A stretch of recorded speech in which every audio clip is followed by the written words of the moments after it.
ተናስተልኝ ውድ የሐመር ሚዲያ ተከታታዮች እንዴት ሰንብታችኋል? እንደምን ከርማችኋል? የምንገኘው በአሚባራ ፕሮፐርቲስ ዋና ጽህፈት ቤት ውስጥ ነው። እንግዲህ እንደሚታወቀው ከቅርብ ጊዜያት ወዲህ በርካታ ሪል ስቴቶች ወደ ስራ በመግባት መኖሪያ ቤቶችን በመገንባት ተጠቃሚዎች ማስረከባቸው ይታወቃል።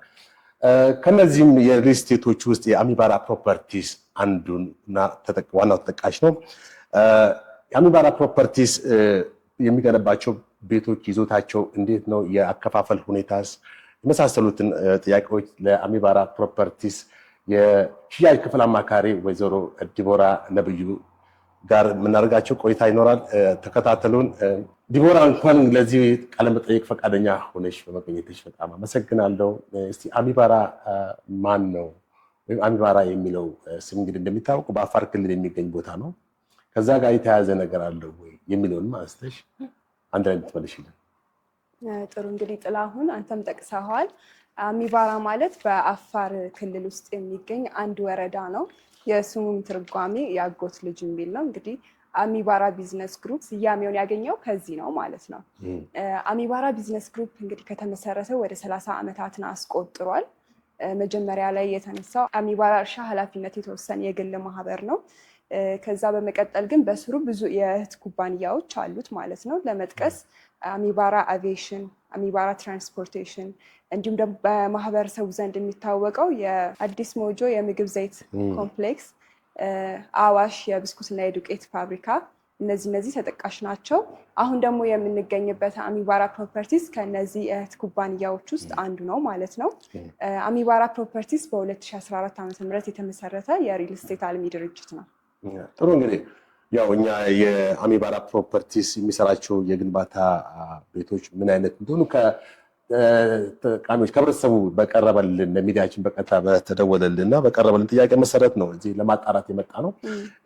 ሳይት ሎኬሽኑ የት ነው? ጥሩ። እንግዲህ ሳይታችን የሚገኘው ፍልውሃ አካባቢ ወዳጅነት ፓርክ አጠገብ ነው። ስለ ሳይቱ አጠቃላይ ይዞታ ስናወራ 35751 ካሬ ሜትር ላይ ያረፈ ግዙፍ ፕሮጀክት ነው። እንግዲህ ፕሮጀክት ከዲዛይን ጀምሮ እስከ ኮንስትራክሽን ድረስ ከዱባይ፣ ከቱርክ፣ ከቻይና፣ ከደቡብ አፍሪካ በተውጣጡ ድርጅቶች እና ባለሙያዎች እየተሰራ የሚገኝ ትልቅ ድርጅት ነው። ትልቅ ፕሮጀክት ነው። እንግዲህ ፕሮጀክት ሲጠናቀቅ በኢትዮጵያ ውስጥ ካሉ ፕሮጀክቶች ውስጥ በውበትና በጥራት ቀዳሚ እንደሚሆን ይታሰባል። ጥሩ። እንግዲህ ዲቦራ፣ በአሁኑ ወቅት በርካታ የሪል ስቴት አልሚዎች ወደ ስራ ገብተው በህብረተሰቡን የመኖሪያ ቤት ፍላጎት የሚያሟሉ አሉ እና አንዳንዶቹ ደግሞ ትንሽ ክፍተቶች አሉ። የአሚባራ ፕሮፐርቲስ ከሌሎች ሪል ስቴቶች በምን ይለያል? እኛ በዚህ ዩኒክ ነን ብላችሁ የምትሉባት ነገር ምንድን ነው? በመጀመሪያ ሳይቱ ከሚገኝበት ሎኬሽን ስንነሳ ፍልውሃ አካባቢ ወዳጅነት ፓርክ አጠገብ ነው የሚገኘው። እንዲሁም ደግሞ በዙሪያው አዲስ አበባ ውስጥ የሚገኙ ውብና ትልልቅ ህንፃዎች ይገኛሉ። ያ ማለት እንግዲህ ደንበኛው የፓርክ ቪው ኤክስፔሪየንስም ያገኛል፣ እንደገና ደግሞ የሲቲ ቪው ኤክስፔሪየንስም ያገኛል ማለት ነው። በተጨማሪ ደግሞ ሊሴ ገብረ ማርያም ትምህርት ቤት፣ ሸራተን አዲስ ሆቴል፣ ጥቁር አንበሳ ሆስፒታል፣ ሳይንስና ቴክኖሎጂ ሙዚየም እነዚህን የመሳሰሉ የግልና የመንግስት ተቋማት በአቅራቢያው ይገኛሉ ማለት ነው። ሌላው ደግሞ ወደ ህንፃዎቹ ስንመጣ ህንፃው የሚገነባበት ቴክኖሎጂ ነው። ለመጥቀስ ያክል ለምሳሌ ቤዝመንቱ ዋተርፕሩፍ ቤዝመንት ነው። የውሃ ስርገትን የሚከላከል ቤዝመንት አይነት ነው። ይህ ቤዝመንት እንግዲህ 3.7 ሜትር ነው ወደ ላይ ከፍታው። ያ ማለት የተለያዩ መኪኖችን የጭነት መኪና ወይም አምቡላንስ ሊሆን ይችላል በቀላሉ ማስገባት የሚችል ነው። ሌላው ደግሞ ወደ ደረጃዎቹ ስንመጣ ደረጃዎቹ ፕሬዠራይዝድ ስቴር ሲስተም ነው የሚጠቀሙት። ያ ማለት የእሳት አደጋ በአንድ ፍሎር ላይ ቢነሳ ወደ ቀጣዩ ፍሎር እንዳያልፍ የሚከላከል ነው ማለት ነው። ሌላው ደግሞ ወደ ሊፍቶቹ ስመጣልን ሊፍቶቹ በድንገተኛ አደጋ ጊዜ ስትሬቸር ማስገባት የሚችሉ ሊፍቶች ናቸው። በተጨማሪም ደግሞ ወደ ቤቶቹ ስንገባ ደግሞ ቤቶቹ ፍላት ስላብ ቴክኖሎጂ ነው የሚጠቀሙት። ያ ማለት ምንም አይነት ኢንተርሚዲየት ቢም የለም በመሀል። ያ ደግሞ የተፈጥሮ ብርሃን እንዲገባ እንዲሁም ደግሞ አየርን በደንብ እንዲገባ ያደርጋል ማለት ነው። ይህ ፍላት ስላብ ቴክኖሎጂ ደግሞ በተጨማሪ ሰዎች ቤቱን ሞዲፋይ ማድረግ ቢፈልጉ ወይ ደግሞ ክፍሎችን መጨመር ቢፈልጉ ይመቻል ማለት ነው። አሰራሩ ለዚህ የተመቻቸ ነው። ሳይት ሂደን ደግሞ እናየዋለን። ይሄንን በየብሎኮቹ መሀል የ21 ሜትር ጋፕ ይኖራል።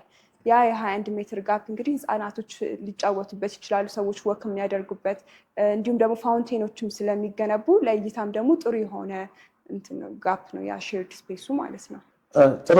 የግንባታው ሂደትስ ምን ይመስላል? ምናልባት ትንሽ ነካክተሽዋል። አሁን እንደበለጠ ለቤት ፈላጊዎች ግልጽ እንዲሆንላቸው የግንባታው ሂደት ምን ይመስላል?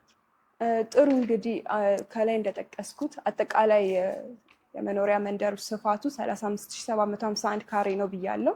በዛ ውስጥ 7 ፉሊ ሬዚደንሻል የሆኑ ብሎኮች አሉን። አንድ ደግሞ ግራውንድ ፕላስ 44 የሆነ የኦፊስ ታወር ለኦፊስ ሙሉ በሙሉ ለኦፊስ አገልግሎት የሚውል ታወር አለ። ሃይራይዝ ቢልዲንግ ይኖረናል ማለት ነው። በተጨማሪ ከነዚህ ብሎኮች ውጭ ደግሞ 2 ሚክስድ ዩዝ አፓርትመንቶች አሉ እስከ 3 ድረስ የኮሜርሻል አገልግሎት ያላቸው ሲሆኑ ከ3 ጀምሮ ደግሞ ሆቴል አፓርትመንት ነው የሚሆኑት። የግንባታ ሂደቱን ስንመለከት ከነዚህ ብሎኮች ውስጥ ኤርታሌ ኤ እና ቢ የምንላቸው ብሎኮች አሉ።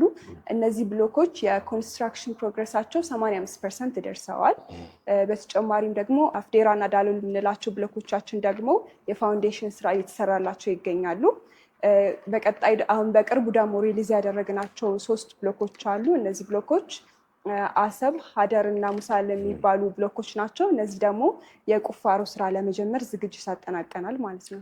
የሚገነቡ የቤት አይነቶች ምን ይመስላሉ?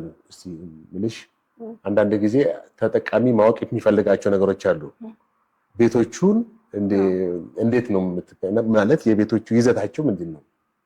ጥሩ እንግዲህ ኤርታሌ ኤ እና ቢ ብሎኮቻችን ላይ እዛ ላይ ባለ 1 መኝታ በ86 እና በ91 ካሬ አቅርበናል።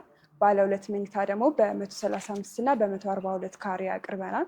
ባለ 3 መኝታ ቤቶችን ደግሞ ከ172 እስከ 187 ካሬ ድረስ አቅርበናል። ባለ 4 መኝታ ቤት ደግሞ ከ211 እስከ 267 ባለ የካሬ አማራጭ አቅርበናል። በተጨማሪ ደግሞ ፔንትሃውሶችን በፍላት እና በዲፕሌክስ ከ424 ካሬ ጀምሮ እነዚህን አቅርበናል ማለት ነው። በዳሎል እና አፍዴራ ብሎኮቻችን ላይ ከባለ 1 እስከ ባለ 3 መኝታ ቤት ነው እዛ ጋ ያለን ከ71 እስከ 164 ካሬ ድረስ አቅርበናል የካሬ አማራጭ። እንዲሁም አዳዲስ ሪሊዝ ባደረግናቸው 3ቱ ብሎኮች ላይ ደግሞ ባለ 2 እና ባለ 3 መኝታ ቤት ከ132 እስከ 164 ካሬ ድረስ አቅርበናል ማለት ነው። እሺ ጤና ይስጥልኝ። አብሮ ይስጥልኝ። ማን ልበል? ትንሳኤ ይባላል። በጣም ጥሩ። እንግዲህ አሁን የምንገኘው በአሚባራ ፕሮፐርቲ ሳይት ቦታ ነው ያለነው። እንግዲህ በዚህ ቦታ ላይ ደግሞ የሳይቱን ዋና ኢንጂነር አግኝተናል። ኢንጂነር እስቲ ድጋሚ ስምን? እሺ ትንሳኤ ግርማ ኢንጂነር ትንሳኤ ግርማ። በጣም ጥሩ። እንግዲህ አጠቃላይ ስለ ሳይቱ ሁኔታ፣ ገጽታው፣ የተገነቡ ያሉት ቤቶች እስቲ ለተመልካቾች ማብራሪያ እንድትሰጥ ድረስ። እንኳን ደህና መጣችሁ። አመሰግናለሁ። እንግዲህ አሁን የተገናኘ ነው እንግዲህ የአሚባራ ፕሮፐርቲስ በፍልውሃ የሚገኘው ሳይታችን ነው። ይህ ሳይታችን አጠቃላይ 35751 ካሬ ላይ ያረፈ እጅግ ዘመናዊ መንደር ነው ማለት ነው። አሁን እንግዲህ ይሄ ሳይት ያረፈው በትልቁ ፖስታ ቤት ወይም ደግሞ ኢትዮ ቴሌኮም ሄድኳርተር ከሱ አጠገብ ላይ ወይም ደግሞ ከሸራተን ሆቴል ወይም ከፍሬንድሺፕ ፓርክ አጠገብ ላይ እንዲሁም ደግሞ ከ4 ኪሎ ቤተ መንግስትም አቅራቢያ ላይ ነው የሚገኘው። በቅርበት የሊሴ ገብረ ማርያም ትምህርት ቤት እንዲሁም የዘውዲቱ ሆስፒታል፣ የጥቁር አንበሳ ሆስፒታል እነዚህ እንግዲህ ዙሪያውን መንደሩ ከበውት የሚገኙት የመንግስትና የግል ተቋማት የሚገኙበት ስፍራ ላይ ነው ማለት ነው። እንግዲህ እዚህ ጋር የምንመለከተው ልክ እዚህ መንደር ላይ ስንመጣ የሚያዋስኑ መንገዶች ናቸው። የመጀመሪያው በትልቁ ፖስታ ቤት በኩል አድርገን ወደ ፍልውሃ በምትወስደው መንገድ አንድ መግቢያ ይኖረናል ማለት ነው። ሌላኛው ደግሞ ቀጥታ ከፍልውሃ ወይም ደግሞ ከፍሬንድሺፕ ፓርክ እና ከሸራተን በኩል አድርገን ስንመጣ የምናገኘው ነው። ያ ማለት ወደ ቀጥታ ወደ ቦሌ ሮድ ወይም ወደ ካሳንቺስ የሚያስወጣ መንገድ ያለበት ማለት ነው። ከዛ በመቀጠል ደግሞ በግራ ሳይድ ላይ የሚገኘው ወደ 4 ኪሎ የሚያወጣም በኦሊ ታወር ወይም በውዳሴ በኩል አድርገን ወደ 4 ኪሎ የሚወደን ነው። ወይንም ደግሞ መለስ ብለን ደግሞ በቴዎድሮስ አደባባይ አድርገን የቸርችል ጎዳናን ይዘን ወደ ፒያሳ የምንሄድበት የመንገድ አማራጮች በስፋት የመንገድ አማራጮች ያሉበት የአሚባራ ፕሮፐርቲስ የሆነው እጅግ ዘመናዊ መንደር ላይ ነው እንግዲህ የተገናኘ ነው ማለት ነው። በይበልጥ ደግሞ እስኪ ወደ ግንባታቸው ጠጋ ወዳሉት እንሂድና ያሉትን አማራጮች በስፋት እንመለከታለን። ጥሩ። አሁን እንግዲህ የምንገኘው እየገነባናቸው ካለናቸው በአጭር ጊዜ እስከምናስረክባቸው መንደር ውስጥ ካሉ 7 የመኖሪያ ቤት አማራጮች መካከል ሁለቱ መንትያ ብሎኮች ቤዝመንት ላይ ነው እንግዲህ አሁን የተገኘ ነው ማለት ነው። ከነዚህ የመኖሪያ አፓርትመንቶች ባሻገር ይህ መንደር እንደ መንደርነት የመጀመሪያው ንግድ ማዕከላቶች አሉት። ያ ማለት ልክ ከፖስታ ቤት ሳይድ ወደ ፍሏ በምንመጣበት ያለችው የ20 ሜትር ወይም የ30 ሜትር አስፋልት ላይ 11000 ካሬው ሙሉን ይዞት የሚያርፍ የንግድ ማዕከል ይኖረናል። እዛ ንግድ ማዕከል ላይ ደግሞ እስከ G+3 ድረስ ይሄድና ከG+4 በኋላ ያሉት ደግሞ ሁለት መንትያ ሆቴል አፓርትመንት ዲዛይን ያላቸው የቤት አማራጮች ይኖሩናል ማለት ነው። ከዛ በመቀጠል ከጎኑ ደግሞ G+44 የሆነ ኦፊስ ኮምፕሌክስ ይኖረናል እዚሁ መንደር ላይ የሚገነባው ማለት ነው። ልክ የንግድ ማዕከሉን ጨርሰን እንደቀጠልም ማለት ነው። እዛ የንግድ ማዕከል ላይ እስከ ሚድል የህንፃው ግማሽ ድረስ ምንድነው የሚሆኑት ለቢሮነት የሚያገለግሉ የሱቅ አማራጮችን ነው የምንይዘው። ያ ማለት የአሚባራ ቢዝነስ ግሩፕ ሰባቱም ሲስተር ካምፓኒዎች እንዲሁም ደግሞ ወደፊት የሚኖሩ እህት ኩባንያዎች የነሱን ቢሮ እንዲሁም የውጭ ድርጅቶችና በትልቅ ደረጃ የኢንሹራንስ የባንኮችን ሆልድ የምናደርግበት ይሆናል ማለት ነው። ልክ የህንፃው መሀከል ላይ ስንደርስ ደግሞ የፑል ባር ዲዛይን ያላቸው ቆንጆ የሚባል ሬስቶራንት ይኖረናል ማለት ነው። የፑል ባር ምንድነው ሰርቭ የሚያደርገው በውጭ ዓለም የተለመደ የዲዛይን አይነት ነው። ያ ማለት መዋኛ ገንዳ ላይ ነዋሪዎች ወይም ደግሞ ደንበኞች እንዲሁም ለመዝናናት የሚመጡ ሰዎች እየዋኙ ሰርቭ የሚደረጉበት አማራጭ ነው ማለት ነው። ከሱ በመቀጠል ትልልቅ በሚባሉ ደረጃ ማለትም እዚህ ህንፃ ላይ ብቻ ራሱ እስከ 662 የሚደርስ የፔንታውስ አማራጭ አለ። እዛ G+44 ላይ ግን ከዛ በበለጠ መልኩ የሚሆኑ የፔንታውስ አማራጮችን ይኖሩናል ማለት ነው። ልክ 41ኛው ፎቅ ላይ ስንደርስ ደግሞ 360 ዲግሪ ኦፕን የሆነ ማለትም አሁን ያለንበት ሎኬሽን ላይ ሙሉ አዲስ አበባ መቃኘት የሚያስችል ፓራኖሚክ የሆነ ሬስቶራንት ይኖረናል ማለት ነው። እዚህ መንደር ላይ የሚኖሩ ሰዎች ከቤተሰቦቻቸው ጋር ከልጆቻቸው ጋር እንዲሁም ደግሞ እንግዳ ብለው ከሚጠሯቸው ቤተ ዘመዶች ጋር ቆንጆ ጊዜን የሚያሳልፉበትንም ሬስቶራንት አዘጋጅተናል ማለት ነው። ከዛ በመቀጠል በቀሪዎቹ እስከ G+44 በሆነው ህንፃ ላይ ደግሞ የቴራስ አገልግሎት ነው የሚኖረው። ያ ማለት ካለው ማህበረሰብ ጋር በደንብ ከተማዋን መቃኘት የሚያስችላቸው እንዲሁም የመጨረሻው ሩፍቶፕ ላይ ደግሞ ለሄሊኮፕተር ማረፊያነት የሚሆን ቦታ የምናዘጋጅበት ነው የሚሆነው ማለት ነው። ይህን ይመስላል በውጭ በኩል ያለው። በዚህ በሌፍት ዊንግ የምናየው ደግሞ የመኖሪያ አፓርትመንቶቹ ሳይድ ላይ እነዚህ ሁለቱ ህንፃዎችን በተጨማሪ ደግሞ በዛኛው ሳይድ ላይ ደግሞ 5 የሚሆኑ የመኖሪያ ብሎኮችን እንገነባለን ማለት ነው። ይህን ብሎክ አሁን ይህን ህንፃም ስንገነባ ወይም ሌሎቹንም በምንገነባበት ሂደት ውስጥ የመጀመሪያው ነገር የማት ፋውንዴሽን የግንባታ ሂደትን የተጠቀምነው። ያ ማት ፋውንዴሽን ደግሞ የመጀመሪያ ስራው ምንድነው? አንደኛ ሎድ ዲስትሪቢዩሽን እንዲኖር ያደርጋል። ያ ማለት የመሬት መንቀጥቀጥ በሚነሳ ሰዓት ሆልድ አርግቶ ለመቆየት የሚያስችለው ነው። እንዲሁም ደግሞ ወተርፕሩፍ ቤዝመንት ወይም ደግሞ ወተርፕሩፍ ፕላስተሪንግ ተሰርቶለታል ይሄ ቤዝመንት ማለት ነው። ይህ ማለት የውሃ ስርገትን መከላከል የሚያስችለው አቅም አለው ማለት ነው። ስለዚህ ቤዝመንታችን ውስጥም ውሃ አይገባም ማለት ነው። ሌላኛው እዚህ ጋር የምንመለከተው የሲሊንግ ሄት ከፍታ ነው። ይህ አሁን ከቆምንበት 3.75 የሲሊንግ ሄት ከፍታ አለው። ያ ማለት ማንኛውም የካርጎ መኪኖችንም ሊሆን ይችላል፣ በአደጋ ጊዜ የአምቡላንስ የእሳት አደጋ መኪኖችን በደንብ ማስተናገድ ይችላል። ደንበኞችን መኪና ይዘው በሚመጡበት ሰዓት ደግሞ ፓርክ ማድረግ የሚችሉበትን ስፋት ይኖረዋል ማለት ነው። ለምሳሌ ኮለን ቱ ኮለን ያለው የስፓን ሌንግዛችን 8 ሜትር ነው። ያ ማለት በደንብ መኪኖችን ለማዞር ይጠቅመናል ማለት ነው። በደንብ አዙረን ፓርክ ለማድረግ እንጠቀማለን ማለት ነው።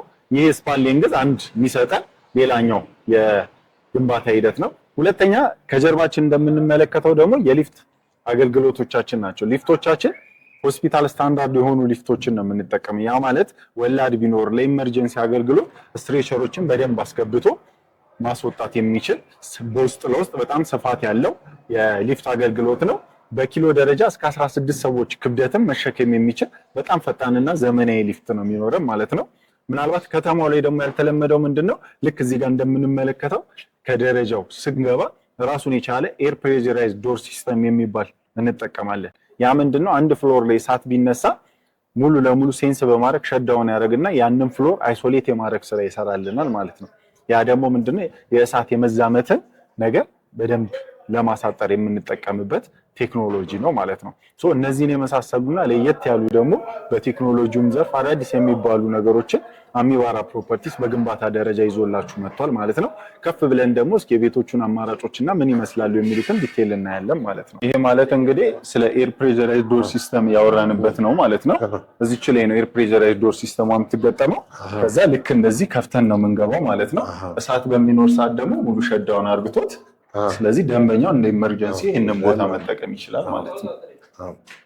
አሁንም ስንመጣ አይተውታል ብዬ አስባለሁ። ደረጃዎቹም ቆንጆ የሚባል ስፋት አላቸው። ለእግርም አጠር ብለው ቶሎ እንድንወጣ የሚያስችል ነው። ያንንም ደግሞ ምንድነው ለህፃናትም ለአዋቂዎችም በደንብ መውጣት መውረድ እንዲችሉ የሚያስችል አይነት ነገር ነው። በደንብ ተጠንቅቀን የሰራ ነው። እንግዲህ አሁን የምንገኘው እንግዲህ በሁለቱ ህንፃዎች መካከል ባለ ክፍተት ነው። ይሄ ክፍተት ማለት እያንዳንዱ በምንገነባቸው ህንፃዎች መካከሎች የሚኖር ክፍተት ነው ማለት ነው። አሁን ከዚህ ህንፃ ከብሎክ ኤ እስከ ብሎክ ቢ ያለው ርቀት 21 ሜትር ጋፕ ነው። በዚህ 21 ሜትር ጋፕ ውስጥ ለህፃናት መጫወቻ ስፍራዎችን ይሆናል፣ ዎኪንግ ኤሪያዎችና እንደ ግሪነሪ ኤሪያዎችን በእያንዳንዱ ህንፃዎች መካከል የምናስቀምጥ ነው የሚሆነው ማለት ነው። ስለዚህ አጠቃላይ የኮምፓውንዱ 35 በመቶ የሚሆነውን ፐርሰንቱም ማለት ነው በእንደዚህ አይነት ስፔሶች ነው የምናደርገው ማለት ነው። ለምሳሌ አሁን እዚህ ጋር ብሎክ ኤ እና ብሎክ ቢ መካከል ላይ ከቤዝመንት ጀምረው ተመሳሳይ ሆነ የመጡና አንደኛ ፍሎር ላይ ነው የሚለያዩት። ስለዚህ ይሄኛው እንደ ሎቢ ስፔስም ነው የምንጠቀመው ማለት ነው። ስለዚህ የሪሰፕሽን ኤሪያዎች ይኖሩታል። ከእንደገና ደግሞ የህፃናት ማቆያ ስፍራንም የሚይዝ ነው የሚሆነው ማለት ነው መንደሩ ማለት ነው። ከእንደገና የአንዱ ህንፃ ጥላ ፀሐይ በሚያገኘው ሰዓት የአንዱ ህንፃ ጥላ ሌላኛውን ቤት እንዳይሸፍነው እንደዚህ የተጠና የስፔሲንግ ልኬት ነው የሚሆነው ማለት ነው። ስለዚህ 21 ሜትር ነው ጋፓቸው። 18 እና 19ኛው ላይ የህንፃው ከፍታ 17 ስለሆኑ እነዚህ መንትያ ብሎኮቹ 17 ሜትር ላይ ነው የሚያርፈው ጥላው ማለት ነው። ስለዚህ የቤቶቹ ሙሉ ለሙሉ የብርሃን ወይም ደግሞ የፀሐይና በቂ የአየር ሁኔታ እንዲያገኙ የሚያስችላቸው ነው የሚሆነው ማለት ነው። ስለዚህ አጠቃላይ ቤቶቻችንን በጀርባ በኩል የምንመለከታቸውን ቤቶች ላይ እንዲሁ የሚቀጥል ነው የሚሆነው ማለት ነው። ስለዚህ በኤርታሌ ኤ እና ቢ መካከል ያለው ጋፕ በሌሎች ህንፃዎች መካከል እንደዚሁ እየቀጠለ ነው የሚሄደው ማለት ነው። ሌላው ምንድነው ሊፍቶቻችን፣ ቅድም ስለ ሊፍቶቻችንም በደንብ አውርተናል። ስለዚህ ሊፍቶቻችን እስከ 17ኛ ድረስ መውጣት ይችላሉ ማለት ነው። ከእንደገና ቤቶቹ ደግሞ ፍላት ስላብ በሚባል ቴክኖሎጂ ነው የተገነቡት። ያ ደግሞ ፍላት ስላብ ምንድነው በቂ የፀሐይ ብርሃን ወደ ቤቱ እንዲገባ ከእንደገና ደግሞ ከኮለን ያለው ኮለን ቅድም ስፓሊንግዙንም አውርተናል። ቤዝመንት ላይ 8 ሜትር ስለሆነ ያልተፈለገ ቢም ወይም ኮለን መሀል ላይ እንዲኖር አያደርግም። ለምሳሌ ሳሎን ላይ ብዙ ደንበኞች የሚያነሱ ቅሬታም ስለሆነ ማለት ነው። ሳሎን ላይ ኮለን፣ ኪችን ላይ ኮለን፣ መኝታ ቤት ላይ መሀል ላይ ኮለን የመኖር ነገር አለ። እኛ ደግሞ ያ ቴክኖሎጂ የፍላት ስላብ ቴክኖሎጂ እነዚህን ነገር አቮይድ አድርግቶ ኮለኑን እንደ ግድግዳ የመጠቀም ነገር አለ። አንደኛ ጥቅሙ ምንድነው የቤት ውበትን አይደብቅብንም፣ የብርሃን ስብረትንም ይከላከልልናል። በቂ የፀሐይ ብርሃን ሙሉ ቤቶቹ እንዲያገኙ ያደርግልናል። ከዛ ባለፈ ደግሞ ኢንቴሪየር ዲዛይን ላይ ሲመጡ ደንበኞች ኤክስትራ ሩሞችን ለምሳሌ ባለ 1 መኝታ የገዛ ደንበኛ ወደ ባለ 2 መኝታ ማሳደግ የሚችልበትን አማራጭ ባለ 2 የገዛም ወደ ባለ 3 እንዲሁ እያለ ከፍ ማድረግ ነገርን መጠቀም። ሁለተኛ ኢንቴሪየር አቀማመጣቸውም ላይ እንዳይረብሻቸው የሚያስችለን የቴክኖሎጂ አማራጭ ነው ማለት ነው። ይሄ አንደኛው አድቫንቴጁ ነው ፍላት ስላብ መሆኑ ማለት ነው። ከዛ ባለፈ ተንጠልጣይ ቢም አይኖርም ቤት ውስጥ ማለት ነው። ተንጠልጣይ ቢም የለም ማለት ደግሞ ፓርቲሽን አት ኤኒ ፖይንት ላይ መስራት ይቻላል። ስለዚህ ደንበኞች እነሱ ኢንተረስታቸው በተጠበቀው መልኩ ፋይናል ፊኒሺንጉን ኢንቴሪየር ዲዛይኑን በራሳቸው ማደስንም አዲሽናል አድርገን ለደንበኞቻችን የሰጠንበት ፕሮጀክት ነው ማለት ነው። ስለዚህ ይህንን ይመስላል ማለት ነው።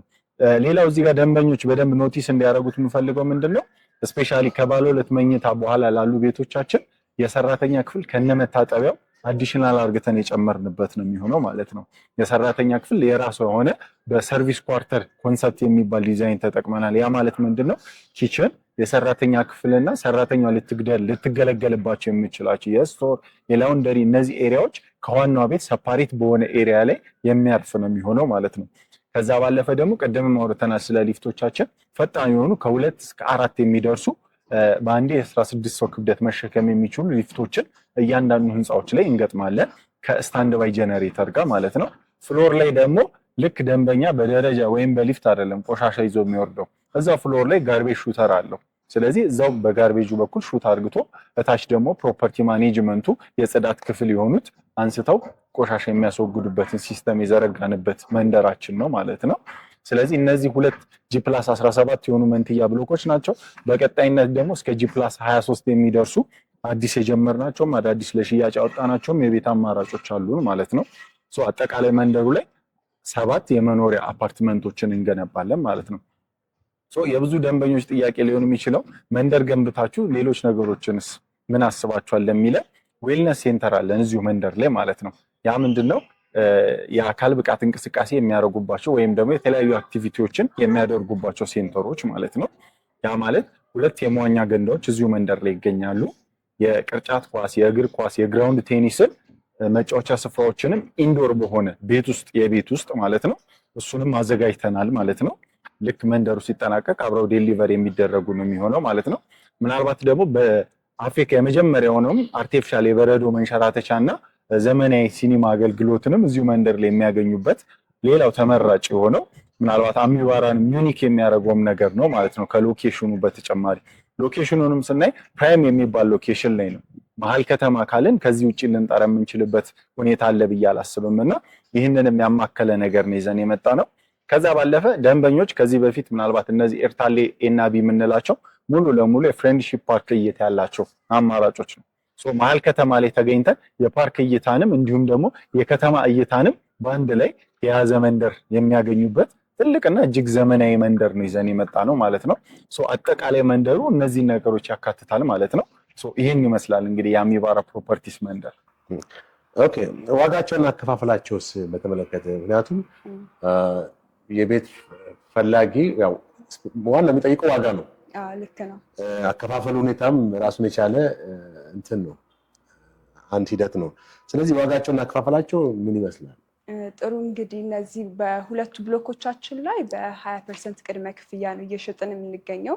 ምክንያቱም ኦልሬዲ ጥሩ ፕሮግረስ ላይ ነው የደረሰው። ቅድም እንደነገርኩ 85% ላይ ደርሷል እና ታይም ቤዝድ የሆነ የጊዜ ገደብ ያለው አከፋፈል ነው የሚኖረው እና በ20% ቅድመ ክፍያ በ2,408,000 ብር ጀምሮ ነው እየሸጥን የምንገኘው። በተቀሩት ብሎኮቻችን ላይ 5 ብሎኮች ላይ ግን በ10% ቅድመ ክፍያ ከ887,500 ብር ጀምሮ እየሸጥን እንገኛለን እና እነዚህ 5ቱ ብሎኮች ላይ አከፋፈሉ ፕሮግረስ ቤዝድ ነው። ያ ማለት ደንበኛው ፕሮግረሱን እያየ ነው ቀጣዮችን ክፍያዎች የሚፈጽመው ማለት ነው። ምናልባት ደንበኞች እናንተን በቅርበት እንዲያገኙ ማለት በቀጥታም በአድራሻችሁ ምንድን ነው የምታስተላልፉ መልዕክት? በጣም ጥሩ። ከታች በምናስቀምጠው ስልክ ቁጥር እንዲሁም ደግሞ በተለያዩ የሶሻል ሚዲያ ፕላትፎርም ላይ ማንኛውም አይነት ጥያቄ ቢኖራቸው እንዲሁም ደግሞ ለሳይት ጉብኝት በዚህ ኮንታክት ሊያደርጉን ይችላሉ። ውጭ ያሉ ደንበኞች ደግሞ ይህን ቪዲዮ ካዩ በኋላ ምንም አይነት የውል ወረቀቶችን በዲኤችኤል ልንልክላቸው እንችላለን። እንዲሁም ደግሞ ተወካይ ካላቸው በተወካዮቻቸው በኩል መጨረስ ይችላሉ። ጥያቄያችንን ኦልሞስት ጨርሰናል። ምናልባት ልትጨምሪ የምትችው አሁን ልዩ የሚያደርገው ቅድም ጠቅሰሽዋል እንደው ምክንያቱም ቤት ዝም ብሎ አይገዛም። ልክ ነው። ያንን እንደው ብትደግሚው። ብዙ ልዩ የሚያደርገንን ነጥቦች ጠቅሻለሁ። አሁን ላይ ማህበረሰቡን እያሳሰቡ ያለው ነገር የዴሊቨሪ ታይም ነው። እነዚህ ሁለቱ ብሎኮቻችን በአመት ከ6 ወር ውስጥ ሙሉ በሙሉ ኮንስትራክሽኑ እና ፊኒሽንጉ አልቆ ለደንበኛው እናስረክባለን። የተቀሩትን ብሎኮች ደግሞ በ3 አመት ውስጥ ሙሉ በሙሉ ጥንቅቅ አድርገን እናስረክባለን።